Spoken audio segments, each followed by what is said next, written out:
عمران خان کی پاکستان تحریک انصاف کی عادت کو سول نافرمانی کی تحریک جاری رکھنے کی ہدایت بانی P T I Imran Khan نے سول نافرمانی کی تحریک جاری رکھنے جبکہ پارٹی چیئرمین بیرسٹر گوہر، سیکرٹری جنرل سلمان اکرم راجہ اور سیکرٹری اطلاعات شیخ وقاص اکرم کو عالمی امور پر بات کرنے کی ہدایت جاری کی۔ مرکزی سیکرٹری اطلاعات پی ٹی آئی شیخ وقاص اکرم نے کہا کہ بانی پی ٹی آئی نے سول نافرمانی کی کال جاری رکھنے کا حکم دیا۔ شیخ وقاص اکرم کا کہنا کہ عمران خان نے بیرسٹر گوہر، سلمان اکرم راجہ اور مجھے عالمی امور پر بات کرنے کی ہدایت دی۔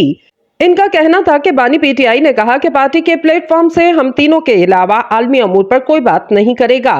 شیخ وقاص نے کہا کہ عمران خان کا کہنا مذاکرات میں اگر سنجیدگی نظر آئی تب سول نافرمانی کی کال واپس لینے پر سوچا جائے گا۔ سیکرٹری اطلاعات پی ٹی آئی کا کہنا عمران خان نے کہا کہ مذاکرات میں اپنے دو بنیادی نکات پر کوئی سمجھوتہ نہ کریں۔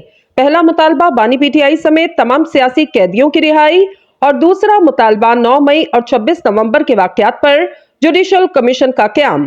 خیال رہے کہ وفاقی حکومت اور پاکستان تحریک انصاف کے درمیان مذاکرات کا باقاعدہ آغاز ہو چکا اور دونوں مذاکراتی کمیٹیوں نے بات چیت جاری رکھنے پر اتفاق کیا۔